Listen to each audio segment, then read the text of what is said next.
Hello, everybody. Welcome to the Buckeye Weekly Podcast. I am Tony Gerdeman here once again, as always, forever with Tom Orr. Tom, how you doing today? When you said forever, that seemed a little threatening. I don't know. Like am I trapped here? Can I get off this island? I don't know. I'm scared. You're doing just fine.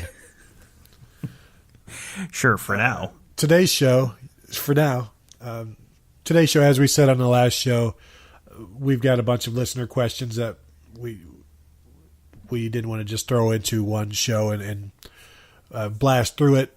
Rather, we'll make it a separate show and really explore the space of each question, or we'll just blast through it.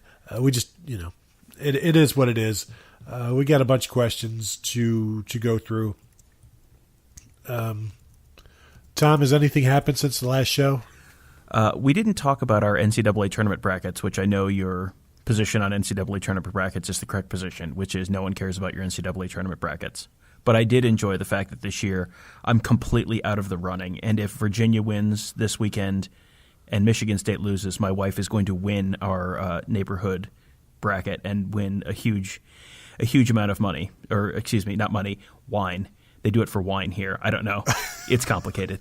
But yes, I am the sports writer in that group. Everyone knows, oh, he's the guy that covers college sports, so he must be really good. And my wife is the one who's going to win this year, potentially. So it's a good thing all the teams with pretty costumes did well this year in the bracket. So. However it gets done, as long as it gets done, a win is a win. You know, there are no bad wins, only bad people. I guaranteed that prize was going to be coming back to my house, and by golly, it is. What's hers is yours. What's yours is yours. That's the rule. Your marriage may work differently than mine does. You may have that exactly backwards, but go on. Tell me more of your dream world. Today is going to be listener questions, and really there's no reason not to just get right into it right now, Tom. Let's do it. All right, so first one is from Elvis. I don't know if it's the Elvis or just a Elvis. If it's from the Elvis, that would be pretty exciting. If Brendan White gets injured, do you think coaches are comfortable replacing him with Isaiah Pryor in the new bullet position? It seems the entire defense revolves around White. Can it function well without him? And what's Plan B? Plan B is, Brendan White's backup is Jocelyn Wynn. I don't know if that is Plan B. We've talked, I think, in the past. Isaiah Pryor would be a guy that might fit in well there because he's got size, he's got speed, he's got athleticism, and maybe just a little bit last year he was too just off. Maybe the angle wasn't there because he's coming from further away. The math did not compute. If he's closer, maybe that would help out. But if Jocelyn Wynn is Brendan White's backup, Tom, what do you consider Plan B in that instance? Do you consider them going with Wint, or you know what? Let's just go to a nickel, or let's put a third linebacker there instead of Wint. What is your Plan B? Is it the backup, or is it just scrapping the bullet entirely, or maybe it's putting somebody else there? They might run that the same way they do the offense. We talked about that earlier this week with you just want the best players on the field, and if that's 2 tight ends versus 3 wide receivers, they're going to do whatever they're going to do to get the best players on the field. If they feel their best players are that, some nickel alignment or take that bullet off the field, if it's not White, then that's probably what they're going to do. And they may not, they may feel comfortable with Wint as the backup for spot duty, but not for if White's out for 2 months. They may not feel comfortable with that. And I do wonder about Pryor at that spot. He seems like someone who may have been a little bit miscast last year. When we talked to the defensive coaches a couple weeks ago, Matt Barnes discussed, kind of what they're looking for in those 2 safety roles. And the free safety is kind of that center field guy, and the strong safety is kind of that more, cover the slot guy, maybe run support kind of guy. And Pryor seemed like he was getting asked to do that kind of center field job a lot last year, and that may not be the role for him. That may not be. You talked about him being just further away from the offensive line. There's more you have to think about. There's more angles you have to worry about. There's just different concerns at that position, and that may not be where he's ultimately best suited. So maybe he does fit better. Maybe they do look at him at bullet at some point if they do lose White for some period of time. But I would certainly expect that whatever that decision is, it's going to be them kind of figuring out these are the best 11, whether that's Wint at bullet or scrap the bullet and go with some other alignment. I tweeted this out a couple of days ago. We wrote about, one of us did, I think, about the defense being simpler, which allows the players to be faster, and there's less thinking, which allows them to move faster. And so the comment was, and I'll just read it. It's, personally, I think Schiano's defense was unfairly depicted as overly complicated. It did not matter which gap the ball carrier was attempting to hit. The linebackers simply had to calculate the cosine of the angle from their position to the point of attack, and if the log of that cosine was less than or equal to the square of the distance to the goal line, they filled. Otherwise, they assisted the defensive backs. The defensive backs simply had to determine the volume of space to cover by running a simple integration of the equation depicting how many X receivers, how many Z receivers, and the vertical space represented by their average height plus vertical jump, integrated from A to B, where A is equal to 1 and B is equal to the distance of the goal line from the line of scrimmage. Once you get all the players doing their math fast, this defense is invincible. So what the hell is the problem? Who wrote that comment? Because that is the best comment in the history of internet comments.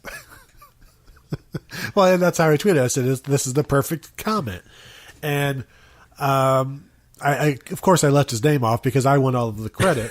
It may have been you, for all I know. Probably that Langdon Ulger chap who I've been hearing so much about. But to get back to what we were talking about, the bullet situation, and it goes back to one of the topics that we moved from this show. That was going to be at the end of the last show, and how can this defense be more versatile with more moving parts, yet be simpler? And one of the things that I think it was Jeff Halfley kept talking about is the plug-and-play aspect of this defense. Right now, all of the safeties are learning all of the spots, including the bullet. That way, and the bullet and the Sam, they're learning the same thing. So that anybody in that back five, I guess, could sort of play, even though the corners are different. But the corners and the safeties are in the same room together, learning everything together. And they're really focused on teaching the whys of this defense. Why are they doing this and why are they doing that? And that's something that I don't think they really had much of last year because they're still so worried about the hows. And the hows are simpler this year, and so they can also get into the whys, which makes the defense where you can have more guys do more things. They're just able to do more things. And the way I envision this is they are basically they're in a nickel defense if we consider Brendan White, when Brendan White is in there as the bullet. So you've got two safeties and then Brendan White as that bullet. Then when it's like a passing down, I guess what I envision happening is if Shaun Wade is one of those safeties, he moves to nickel, and as we've seen in practice, Brendan White moves back to safety. And it's almost just like, Shaun Wade and Brendan White just switch positions, and now they're more geared for a passing down. And in that way, it's a more it's a versatile defense that can handle up-tempo offenses because you've got your base defense that can handle the run, and it's the same personnel that you would put out there for the pass.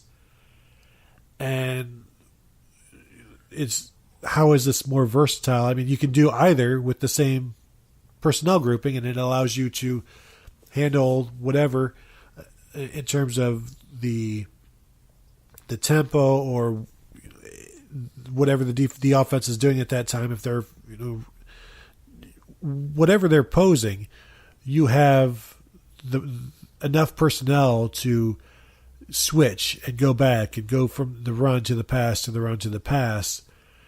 And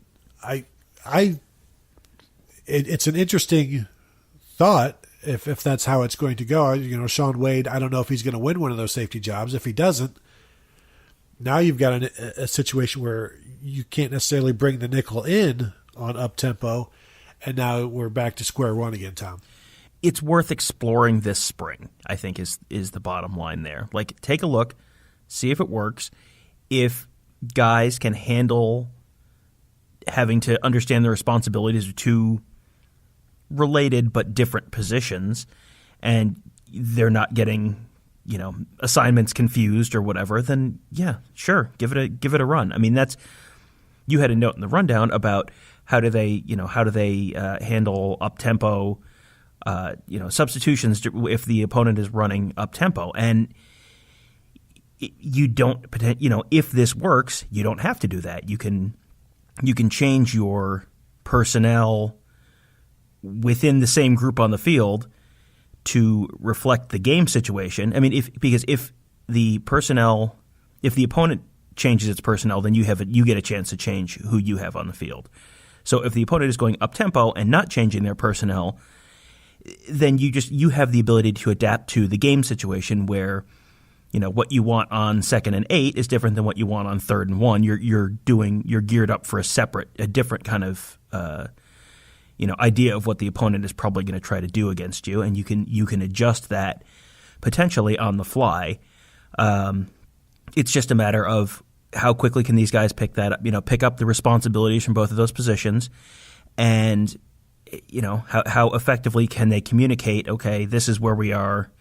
That's probably just a signal from the sideline that, hey, this is the formation, and they know if we're in this formation, I'm here, and if I'm in that formation, then I'm in a different spot. So it's, like I said, it's worth looking at, and maybe it works and maybe it doesn't, but it's an interesting idea. And the fact that they did integrate this year the corners and the safeties into the same meeting rooms, that goes a long way to potentially facilitating that if that's what they're trying to do.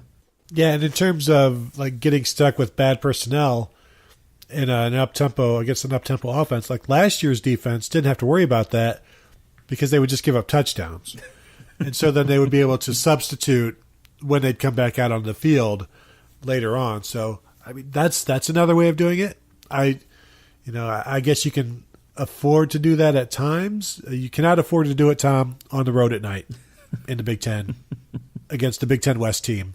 You can't afford to do it. I mean, in your opinion, that's correct. Yes. And that would be Nebraska this year, right? Big Ten West, probably night game. Yeah, that's they should probably consider not doing that against Scott Frost offense this year, in my opinion. Probably not. Next one from Jack Hyde. Craig Young at wide receiver? ? Zachary Harrison at tight end? ? DK Metcalf types? ?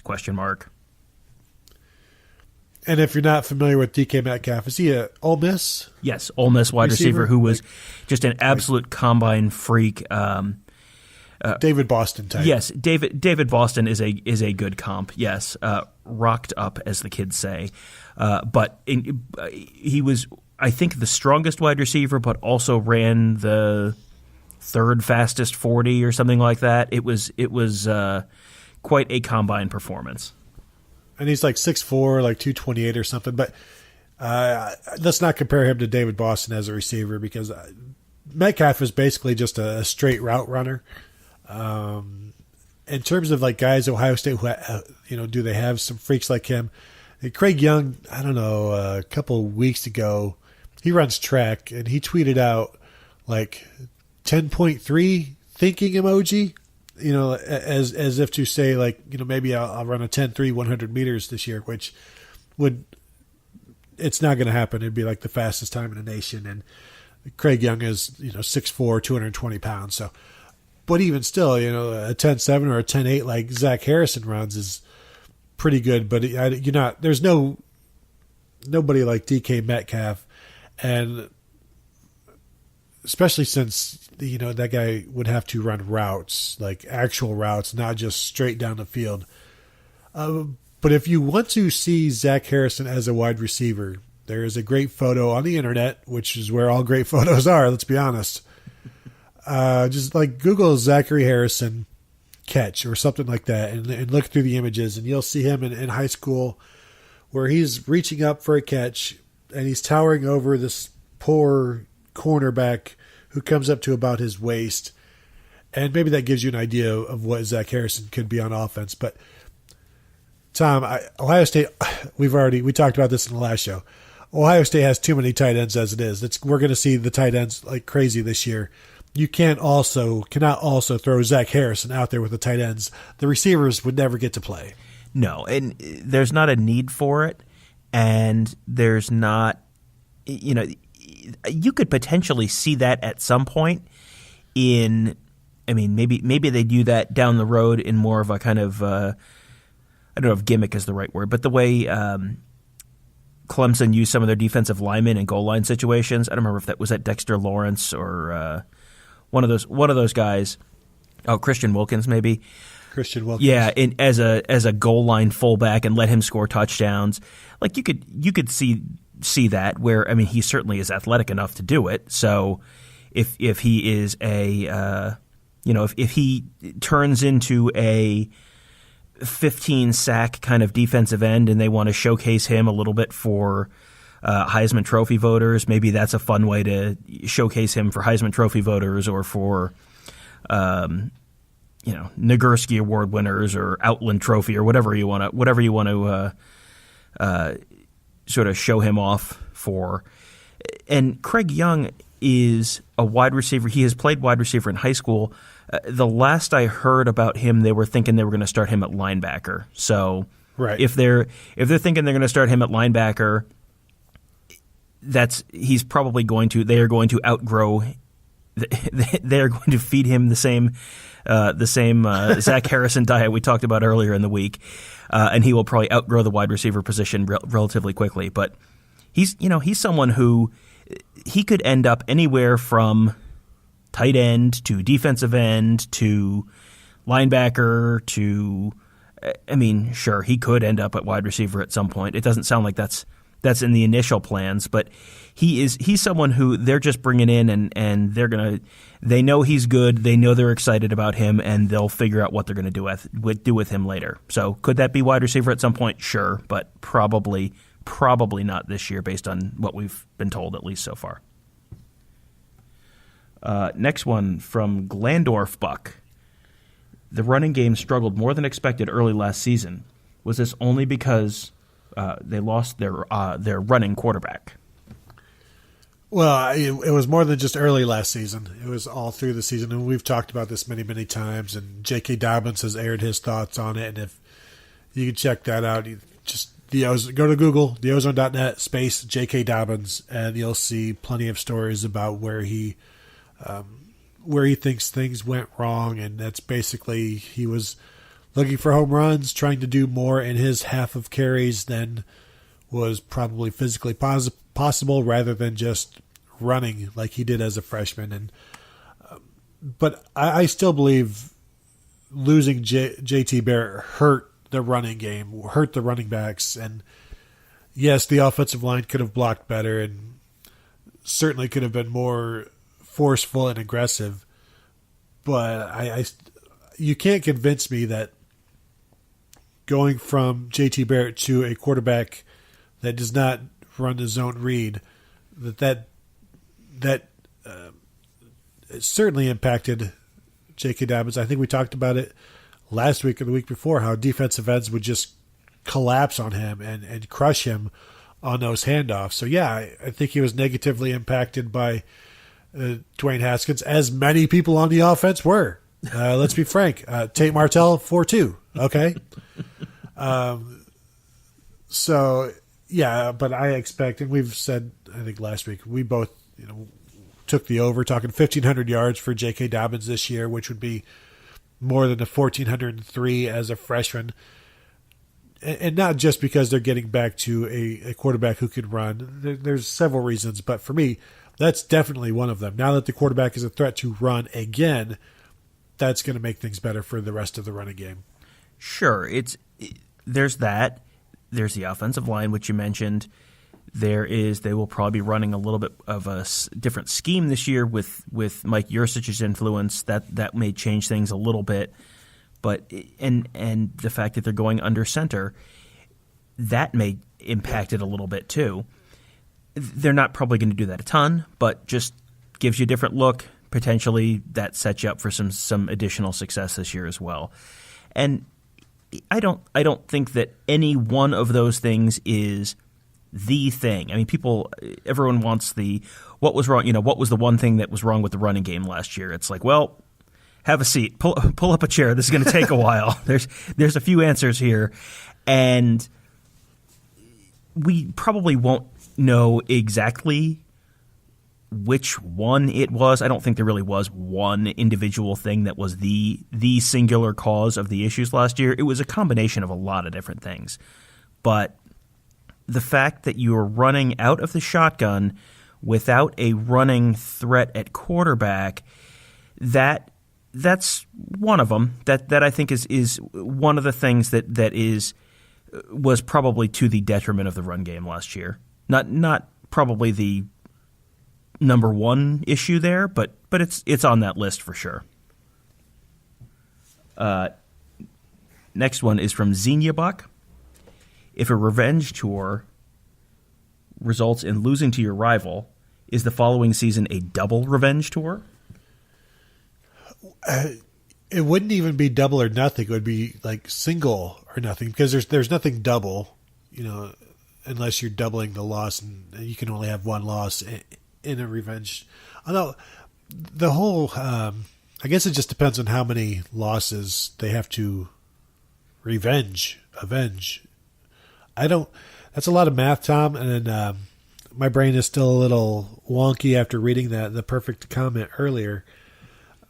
I don't know. Do you have any good Michigan insults for this answer? Well, here's what I'm thinking. This is like when bands do a farewell tour, and it's like, but you just did a farewell tour, and you did one like 3 years before that. This is what, 7 years in a row that Michigan has lost to Ohio State. So this is like the Rolling Stones' 8th farewell tour. Like, this time we mean it. This time it's really it. And maybe. Who on the Michigan coaching staff is Keith Richards, and who is Mick Jagger? It's like a going out of business sale, a furniture store that is perpetually going out of business. But you know what? This actually may be the year Michigan football goes out of business. See, that I'm confused by this metaphor. Is that a good thing or a bad thing for them?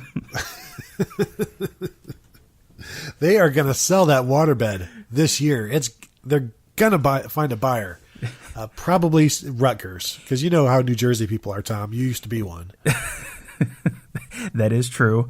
I think I have lived in the Midwest long enough that I have lost all of my water beds or whatever. So that's good. It is. Boy, this question took a real turn.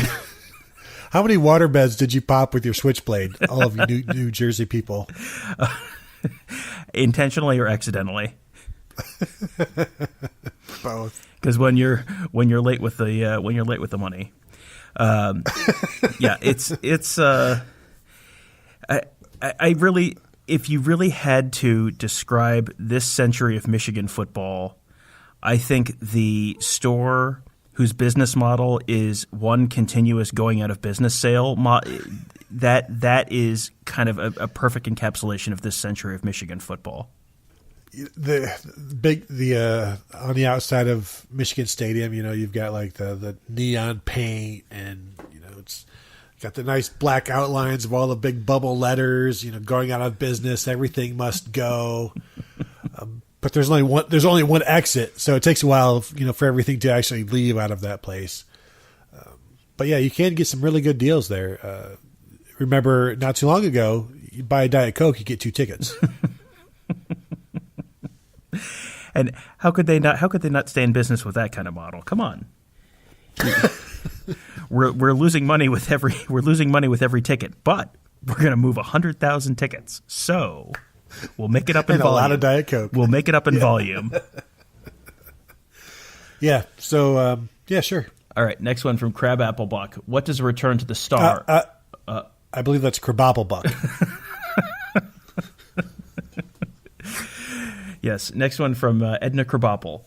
What does a return to the star a la Tyler Moeller mean for the defense? To me, meaning Mrs. Crabapple, Brendan White fits this role very well. My irrational exuberance needs to be confirmed or denied.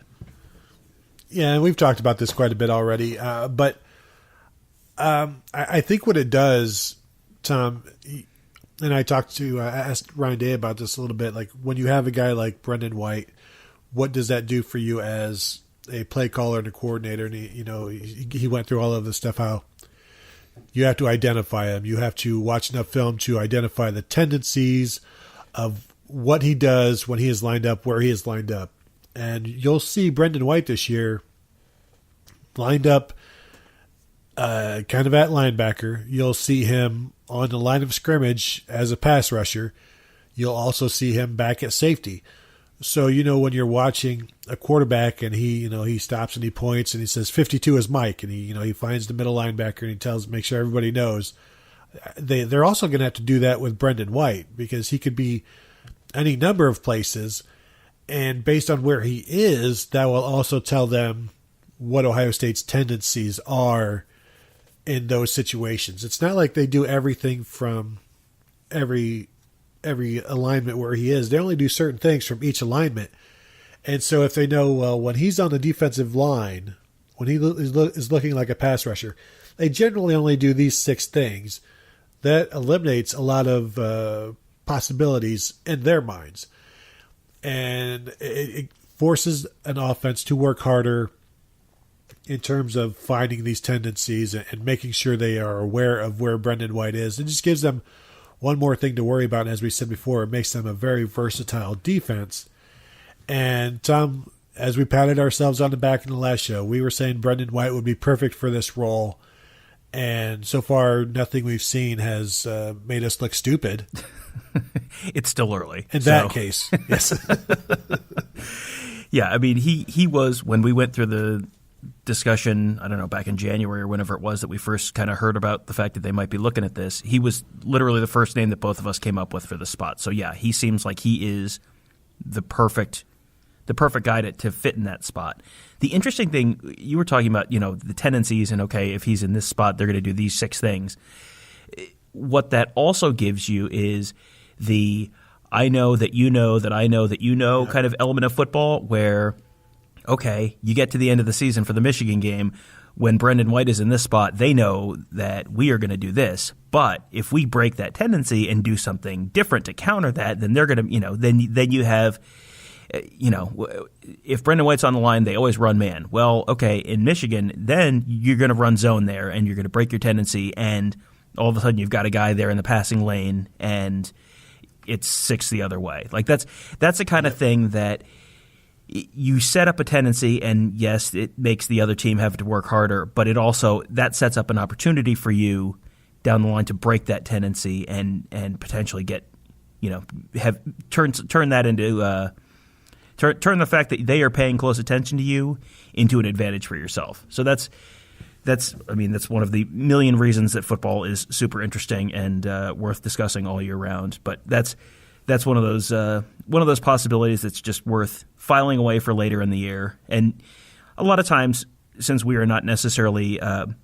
we do not personally have a staff of former head coaches toiling away in the salt mines as advisors, just breaking down film 24/7. A lot of the times, this is stuff that you hear about, after the game or a couple weeks later that, we did this to Michigan.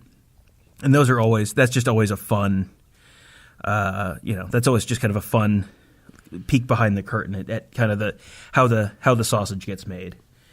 Yeah, the Michigan wrinkle. The Michigan wrinkle, yes. Okay, next one from A-Row. What is the correct way to eat an Oreo cookie? Do you pull off the top first? If so, then what? Tom, here's my thinking on this. It depends. If you have milk and you're a dunker, then of course you dunk. Or if you don't want to get your milk messy, you just throw the Oreo in your mouth and then you pour the milk in. If you don't necessarily have the milk, and if you don't have milk with an Oreo, I mean, that's on you. That's your fault.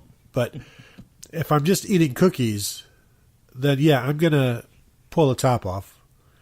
And then you eat one half at a time. And if you pull it off right, then you'll get the cream on both sides. And then you've got yourself 2 treats instead of 1. So why wouldn't you? Yeah. So yes, it's either you're dunking if you've got milk, or you, like I said, you bypass the dunking because you don't want messy milk. But if you don't have the milk, then you must twist and split them apart. That is, I believe, that is state law. I can respect all of this. As far as your food opinions go, this is fine. I'll allow all of it. This is a throwback to last show where we were talking about Nicholas Petit-Frere gaining 20 pounds or trying to eating 8,000 calories a day and trying to gain weight and all of that. And we talked about the fact that gaining 20 pounds is not necessarily as difficult for sports writers and not as celebrated as it is for football players. So this is going to be a real smooth transition to I'm just gonna say 2 words out loud, and you just let me know your thoughts. Quadruple stuff. Hey, now you're talking. Take two double stuffs. Take twist the top off.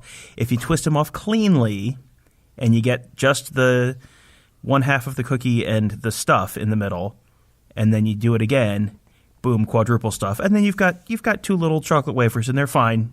You can eat the little single chocolate cookies to build your anticipation, and then boom, quadruple stuff. Yeah, I like what you're saying there. For like Nicholas Petit-Frere, he would probably eat them by throwing an entire bag in a blender with some protein shake and some milk and some ice cream, and then like pounding that at 2 a.m. But yeah, I like what you're thinking.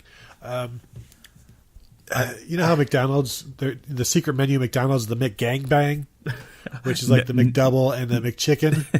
No, I am not familiar with that. Oh, you're not familiar with that? Well, that seems like seems like something you would go up to the counter and order and potentially get arrested.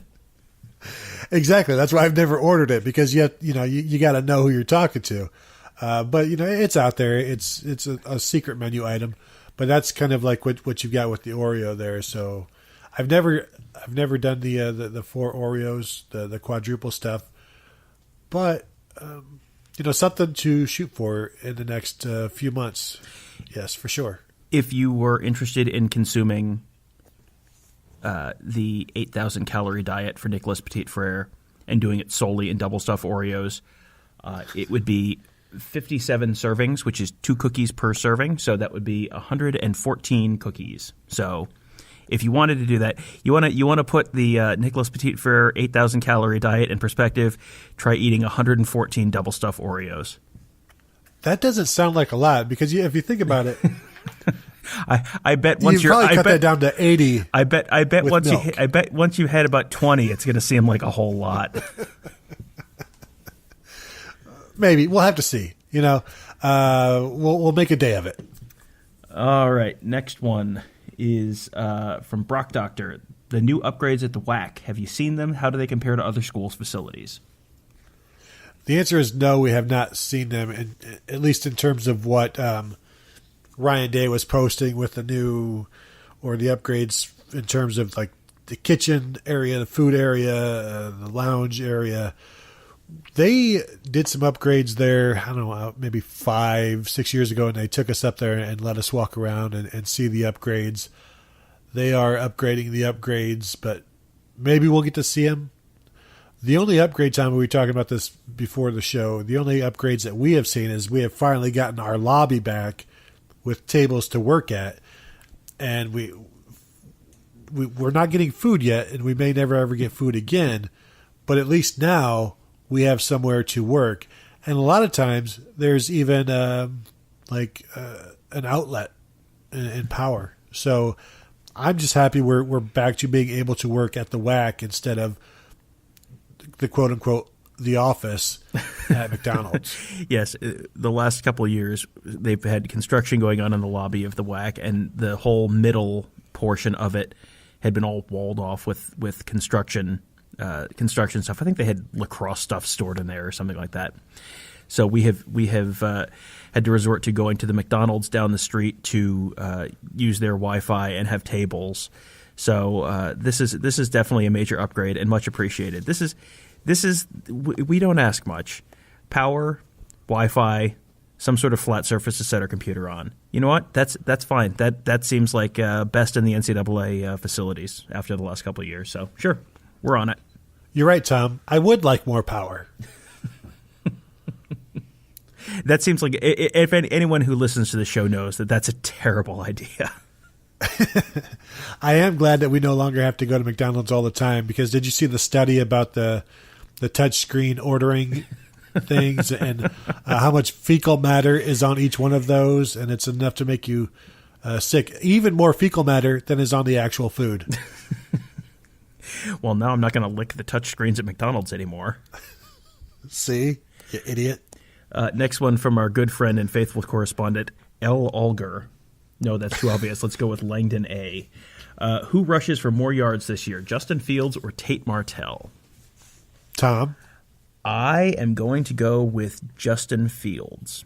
I think there is probably a better chance that Fields is the starting quarterback at Ohio State than Martell is at Miami, and that Fields would stay the starting quarterback at Ohio State for the full season than Martell at Miami. There have been some reports out of Miami that Martell's accuracy has been not spectacular, which I know I fell off of my chair when I heard that. Yeah, lies. I mean, come on. Let's not be. He's the most accurate quarterback in Ohio State frickin' history. So don't tell me he's inaccurate at stupid Miami. That's true. Don't tell me that. 10 out of 10 against Rutgers. I can't do better than 10 out of 10.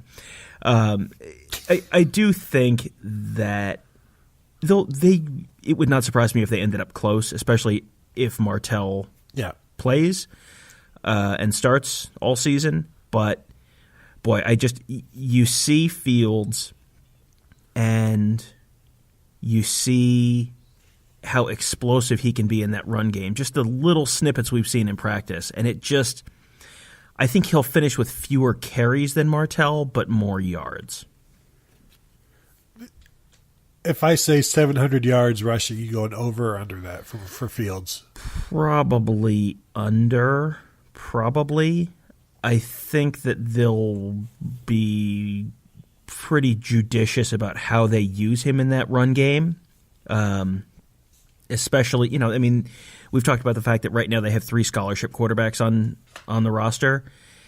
You have to be kind of careful with how much you're running him in that kind of offense. So but I would, maybe 550, 600, something like that. That seems reasonable. How many? Lock it in. Right? How about you? Who's going to have more, Tate Martell or Justin Fields? I really don't have an opinion. I don't care about it. I don't know. My initial thought is Justin Fields, but if Tate Martell is the starter for Miami's 12 games, because obviously there won't be a bowl game. Whoever starts more games will rush for more yards. How's that sound, Tom? I think if bold. If Tate Martell starts 10 games, he'll rush for more yards than Justin Fields. All right, just for comparison, I went back and looked. J.T. Barrett's yardage rushing per season, 938, 682, 845, 798. And, it's a hard comparison because they're not going to run Barrett. They're not going to run Fields, I don't think, the way they ran Barrett. Right. I think his yards were hard yards. His yards per carry, 5.5, 5.9, 4.1, 4.8. I'll go over on his yards on Fields' yards per carry. I'd go over any of those numbers, even 5.9 as a sophomore for Barrett. I'd go over that yards per carry for Fields, but probably under 700, probably. Next one from @Aaron J. Wenzel. Which do you think is more likely this season? An Ohio State receiver with 1,000 yards receiving, or Justin Fields has 1,000 yards rushing? I'm looking at these last bunch of questions, and they're all right in line with each other. I think I'm going to assume we're both with the receiver here having 1,000 yards. I think if Justin Fields has 1,000 yards, maybe it's like Vince Young in 2005, where he has 3,000 yards passing and 1,000 yards rushing because he's this dynamic. Just, he can rush for 200 yards on 16 carries or something like that.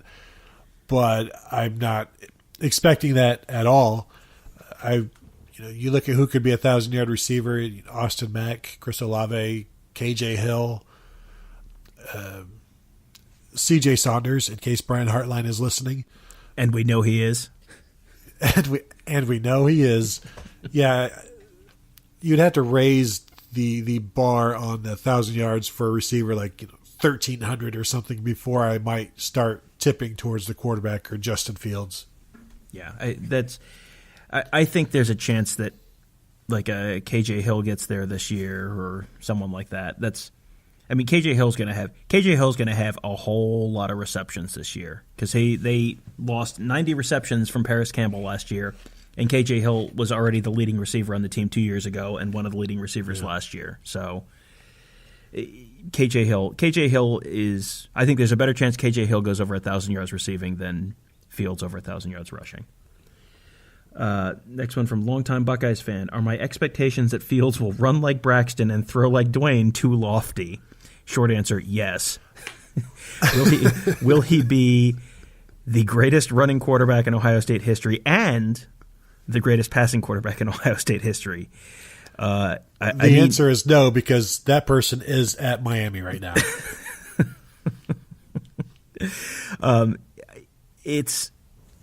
You mentioned the Vince Young kind of season, like 3,000 yards passing, 1,000 yards rushing. And look, that is on the table with Fields.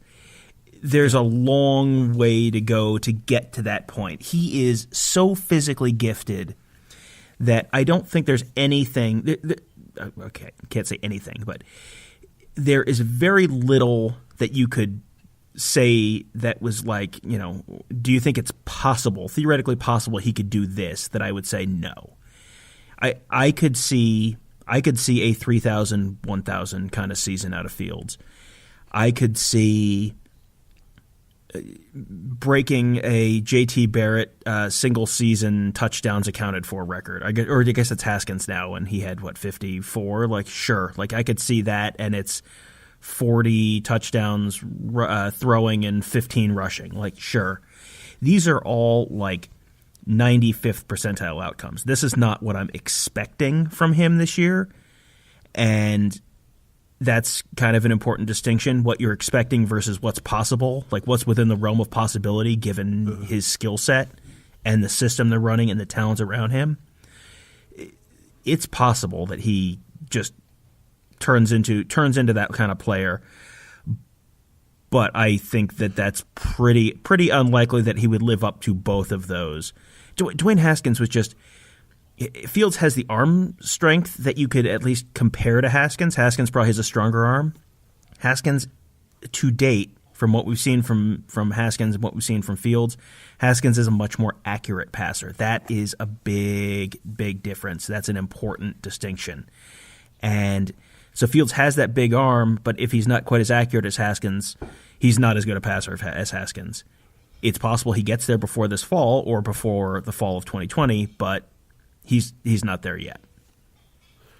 Maybe at some point we should talk about which record Fields is most likely to break. That way we can put ourselves out there and be completely wrong when Matthew Baldwin wins the job and throws for 400 yards, rushes for 1,300. And by me mentioning it right there just now, I could say, hey, we told you it could happen. So don't be surprised. I'm going to write that down and clip that audio out, and we'll just save it just in case. Just in case it happens.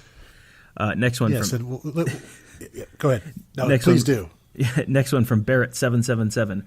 What are the focus areas for red zone offense? More zone read with fields, jumbo packages, different blocking schemes? Yes, right? I mean, we've only gotten to see a little bit, but there's all of that because the red zone did have its struggles last year, and we know how much better they have been when they have that running threat. I mean, I don't know if anybody remembers the 2015 season, but they had to go from Cardale to JT. Before JT took the job back, I mean, he was the red zone quarterback because Cardale, the offense, wasn't working with him. Now, this is Ryan Day's offense now, though. So what didn't used to work that well under Urban Meyer in Urban Meyer's offense, that doesn't mean that it won't start working better now under Ryan Day. Maybe they can pass the ball better in the red zone, and maybe they can run the ball better with a throwing quarterback than they could under Urban Meyer. But, yeah, I do expect much more zone read in the red zone, just because it's a pain for defenses to have to deal with, and it's incredibly effective in equating the numbers between the defense and your blockers. So why wouldn't you use that down there? And jumbo packages, we've already talked plenty about the tight ends in the last show. That's all in there. And Tom, the one tight end we didn't even talk about, Wyatt Davis. We did see Wyatt Davis last year in those goal line situations. He's going to be playing right guard this year, but they have shown that they're willing to do that. So maybe that's where Harry Miller fits in. Maybe that's where whoever doesn't win the Brandon Bowen Nicholas Petit Frere thing fits in. Like, yeah, sure. They have shown some willingness to get creative in those kind of situations. So I don't know if that was their first choice, because I don't think we saw it until the Michigan State game last year. So that was not Plan A, but the fact that they're willing to be flexible like that, sure, go ahead. You know how Jeremy Rucker is a receiving tight end. Maybe Harry Miller he's a receiving center. Oh man, that would be. I don't know if it would be the best offense, but it would be the most interesting offense. I'd be all for that. Last one from Indiana Buckeye. Are the 2019 Buckeyes deep enough at the running back position? Tom, the answer is yes, as long as they don't get injured. Yeah. Well, I mean, that's the answer for literally every team in the country. So I certainly would think they're deep enough, because you've got Dobbins, who you know what you've got out of Dobbins. You have DeMario McCall, who has had health issues, certainly, but he's not the guy you're counting on to be the main guy. You have Master Teague, who I think is ready to be a contributor and ready to be a, if the first two guys got hurt, let's assume he's third on the depth chart right now. If the first two guys got hurt, he is a fast, strong, skilled running back. It's his second year in the system. You've got Tony Alford talking about how he finally understands the offense, and he was very impressed with Master Teague, it seemed like, and where his game was at this point. So that's three running backs that they're comfortable with. I mean, the old axiom is you want a pair and a spare there. So there's your pair and a spare. And Marcus Crowley's in early this year. He's a true freshman, but he's in early. He's got the possibility of playing at least some this year. You mentioned Xavier Johnson earlier this week. I mean, that's someone who, if they're impressed enough with him that they're talking about him, then sure. Steel Chambers is coming in this summer. I mean, they have. If you get down to your seventh running back, no team is going to look great with their seventh running back in there, and that's in this case that's either a walk-on or a true freshman, but that's Alabama or Clemson or Georgia or any team you want to name. If you get down to your fifth running back, you're going to have a drop-off. That's just how it works. You are not going to have 5 J.K. Dobbins caliber running backs. But they have, for sure, 3 Big Ten caliber running backs right now, like who are veteran returning players who are ready to contribute at that level. And I think that's all the depth you need, right? Yeah, if you go back and you look just over the last 7 years at the rushing statistics for Ohio State each year, look for the third running back, and you'll see it. It's like, well, he had 30 carries. He had 40 carries one year and 17 carries another year. So they don't ever really need that third running back. So when Woody Hayes needed a pair and a spare, nowadays you need a pair, and they've got that, and they've got enough guys to where if J.K. Dobbins is 1 and Demario McCall is 1/2 and Master Teague is 1/2, you've got 2 guys right there in the 3. So I think they've got enough, and if you're an Ohio State running back, you're good enough to at least be that second or third guy. Now we know that they have big plans for Demario McCall. So if he can stay healthy, what he does, he can do some different things. So I think they will play 3 running backs quite a bit, with Master Teague being that third guy. So I could see them playing the pair and spare that they haven't needed to in the past, and then you've also got Justin Fields running the ball. So yeah, I think they're deep enough, even though they're not very proven. And when Demario McCall is your second most proven guy, you're not very proven. But I still feel just fine, with where they are, who they have, and how they'll be this year. If you were asking me, you said, which position would you say that they need to be worried about their depth at? Running back would not be one of the top 2 or 3 that I would name. Yeah, I'd be with you. I think that's it. I think that's it. In fact, it is it. So, hey, everybody, thank you for listening to a second show this week. I know it's a bit much, but we do appreciate you listening. I always thank you for the reviews, the ratings. Go ahead and screenshot your if you want to leave a 5-star review. It's your opinion. It's what you think of the show. It's not what you think of us. It's what you think of the show. Go ahead and screenshot your reviews, send them to us, and we'll see if we can't get something out to you as a show of gratitude for listening and taking some time out of your busy day, because we know you are very busy. You're very intelligent, obviously. So, Tom, you got anything else for the intelligent people out there? I think you've buttered up the audience enough. I think we're ready to go have a weekend. All right. Hey, everybody, go have a good weekend, and be careful out there. Well, she threw away the motel key. I wish it never meant nothing to me. Say well, now say well. Oh yeah. Say well, now say well. If you tell me that tomorrow's alright, we could steal a car